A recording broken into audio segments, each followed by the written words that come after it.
Picture a place so hot the ground can burn your skin. Months pass without a single drop of rain. The nearest major river is low, salty, and barely drinkable. By every measure, it should be uninhabitable. 40 million people chose to call it home. The American Southwest covers Arizona, Nevada, New Mexico, and slices of California, Utah, and Colorado. Most of it is desert. On paper, it is one of the harshest places anyone ever decided to build a city.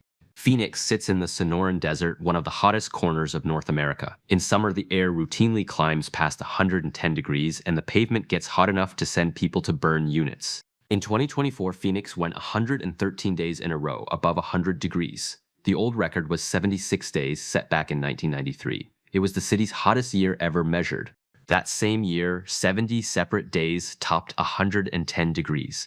Even the nights gave no break, with 39 of them never dropping below 90, so bodies never had a chance to cool down. Heat like that is not a discomfort, it is a killer. Extreme heat takes more American lives each year than hurricanes, floods, or tornadoes, and the desert delivers it for months at a stretch. Maricopa County, which holds Phoenix, counted 645 heat deaths in 2023 alone.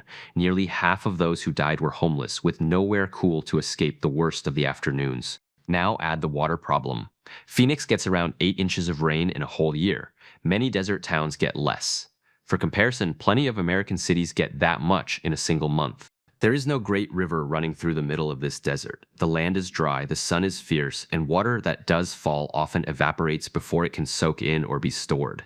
Grow a city here and you need water for drinking, for cooling, for farms, for millions of lawns and pools. The desert offers almost none of it for free. Every drop has to come from somewhere. So by every natural measure, this region should hold a scattering of small towns clinging to a few springs, empty highways, hard ground, and not much else.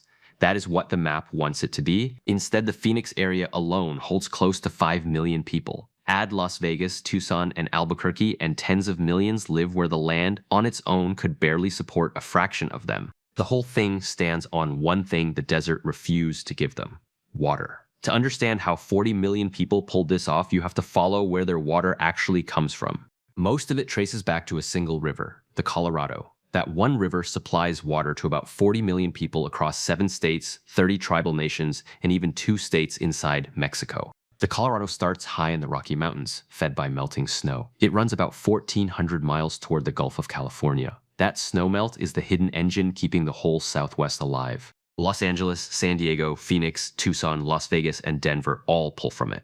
Las Vegas alone draws about 90% of its water from a single reservoir on this one river. To hold that water, engineers built 2 giant reservoirs, Lake Mead and Lake Powell. They are the 2 largest reservoirs in the United States, and together they store most of the river's water. Lake Mead was created by Hoover Dam, a wall of concrete built in the 1930s. When full, the lake holds a staggering amount of water and stands over 200 feet deep near the dam. So the plumbing exists. But here is the catch that will matter later. The river was never actually big enough to keep every promise made on it. That flaw was built in from the start. To see how we got here, rewind. Long before dams and canals, how did anyone survive in this desert at all? The answer starts more than 1,000 years ago, with people who came first. A civilization we now call the Hohokam settled the Salt River Valley. They hand-dug hundreds of miles of irrigation canals through the desert to move river water onto their fields. It was remarkable engineering. For centuries, their canals fed farms and towns. Then, likely after long droughts and floods, their society thinned out and the canals sat empty. The desert had shown it could push people out. Much later, settlers arrived and found those ancient canals still cut into the ground. They cleared them and put them back to work. They named their new town Phoenix, for a city reborn from what came before. Early Phoenix leaned on the Salt and Verde rivers and on water pumped from underground. For a farming town of a few thousand people, that supply felt endless. It would not stay that way for long. That underground water sits in aquifers, natural stores built up over thousands of years.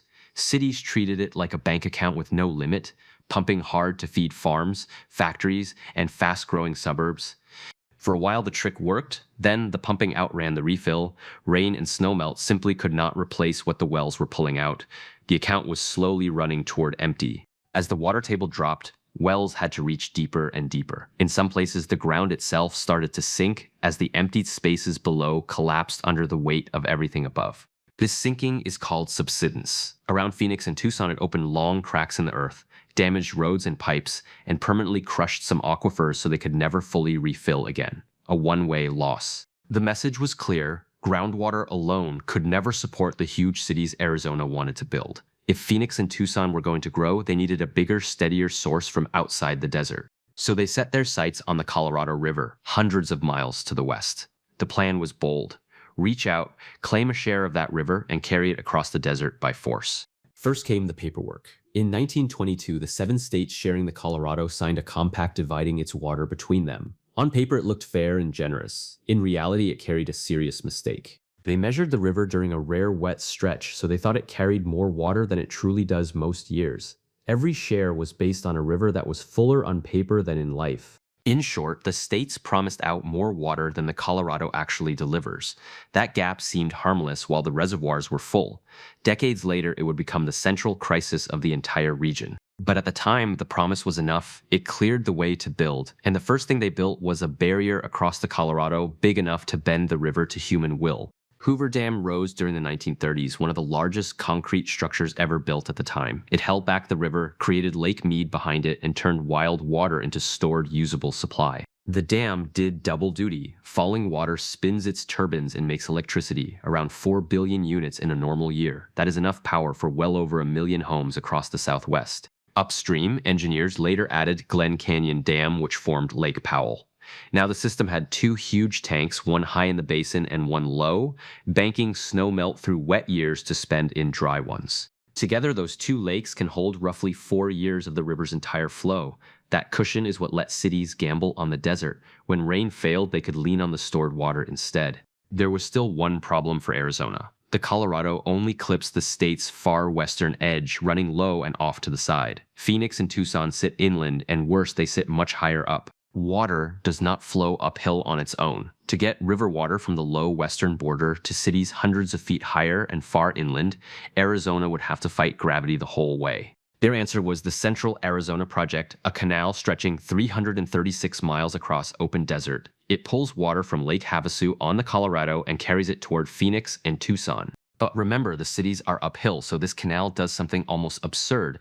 It lifts the water nearly 3,000 feet in stages as it climbs across the desert toward the taps of millions. 14 pumping plants do the heavy work. Each one shoves the water up a step, then lets it flow gently downhill by gravity until the next plant picks it up and lifts it again.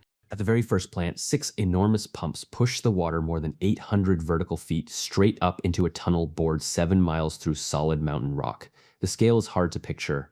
All that lifting takes staggering amounts of power. The canal and its pumps are the single largest user of electricity in the entire state of Arizona. Keeping the taps flowing burns energy without pause. Sit with that for a second. To live in Phoenix, water is dragged uphill across hundreds of miles of desert using more electricity than anything else in the state. Survival here is manufactured, not given. The canal cost more than $4 billion and took about 20 years to finish. It was one of the most expensive water projects the country ever attempted, all to make a desert livable. But water was only half the battle. Even with taps flowing, who wants to live through 115-degree summers? For most of history, almost nobody did. Something had to make the heat bearable. That something was air conditioning. In 1930, before cooling was common, Phoenix held only about 48,000 people. The summers were simply too brutal to draw the crowds that later poured in by the million. Cooling reached theaters and shops in the 1930s, then spread into ordinary homes through the 1950s. Suddenly, a desert house could stay cool all summer. For millions, that flipped Phoenix from unbearable to appealing. The effect on population was explosive. Maricopa County grew more than 700% between 1940 and 1980, jumping from under 200,000 people to over 1.5 million in 40 years. Put the pieces together and the modern Southwest makes sense. Imported river water, giant dams, uphill canals, and cheap electric cooling turned worthless desert into some of the fastest growing cities in America. For decades, it looked like a clean win over nature. Sunshine, space, jobs, and cheap homes pulled people in from every direction. Nobody wanted to ask how long the whole arrangement could actually hold. Here is where the story turns. Every piece of this system depends on the same thing, a steady supply of Colorado River water. And starting around the year 2000, that supply started to fail. Since 2000, the basin has lived through its driest stretch in more than a century. Scientists call it a mega drought, and it has starved the Colorado River of the snowmelt that normally keeps it full. The river now carries roughly 20% less water than it did last century. Warmer air means less snow in the Rockies, earlier melt, and more water lost to evaporation before it ever reaches the cities. The two great reservoirs tell the story plainly. In recent years, Lake Mead and Lake Powell have each dropped to around a third of their capacity, far below the levels planners once assumed as normal. You can see it on the canyon walls. A pale band of bare rock, often called the bathtub ring, marks where the water used to sit.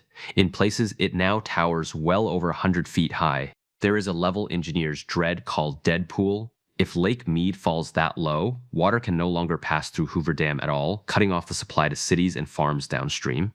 Well before that point, the lake drops too low to spin the dam's turbines. When that happens, Hoover Dam stops making power for well over 1 million homes that count on it right now. The 7 states have spent years fighting over how to share the shortfall. They have already agreed to painful cuts, and yet the math still does not balance. The river keeps giving less than they use. Remember that old mistake from 1922? It has come due. The river was always promised out more heavily than it could deliver, and now, with less water than ever, the gap between promise and reality bites hard. While the water shrinks, the heat climbs. Phoenix recently logged its hottest year in recorded history, with more triple-digit days and warmer nights than the city had ever seen before. The pressure builds from both sides. Forecasts are stark. By around 2060, Phoenix could see 100-degree heat on more than a third of the days in a year, turning a punishing summer into something closer to a permanent condition. The danger stacks up. One study warned that if a severe heat wave hit while the power grid failed and the air conditioning went dark, more than 10,000 people in Phoenix could die within days.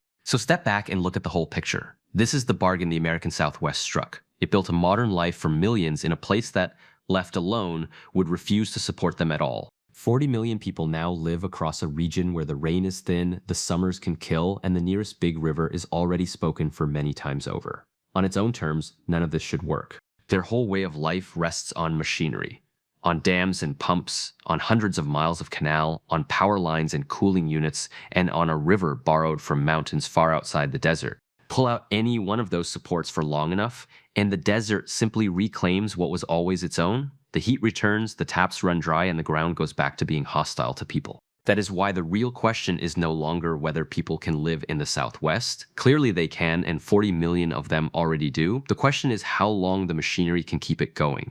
The Southwest never truly beat the desert. It made a deal with it, buying comfort and growth on borrowed water and endless power. Now the water is fading, the heat is rising, and the bill is coming due.